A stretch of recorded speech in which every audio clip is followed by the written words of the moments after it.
Indian Pharmacopoeia. Parents, the Indian Pharmacopoeia is published by Indian Pharmacopoeial Commission, that is IPC, on the behalf of Ministry of Health and Family Welfare, Government of India. So first Pharmacopoeia stand in the year of 1944. Transparent तुम्हाला माहिती असू द्या की Chopra, R N Chopra होते, यांना पहिल्यांदा DEC कमिटीचे अध्यक्षपदी दिलं होतं 1930 ला, आणि वापस इथं आर एन चोप्रा घेऊन आले 1944 ला. 1944 ला वापस एक चोप्रा कमिटी तयार करण्यात आली. बघा, chairmanship of the R N Chopra ही फार्माकोपियल कमिटीसाठी बनवण्यात आलेली कमिटी होती.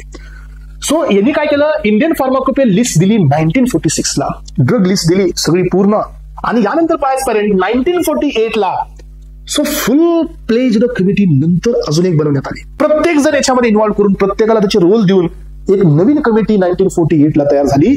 So that committee is called Indian Pharmacopoeial Committee, was constituted under the chairmanship of Dr. B.N. Ghosh of the Calcutta, and committee took 7 years, आणि या कमिटीने 7 वर्ष घेतले.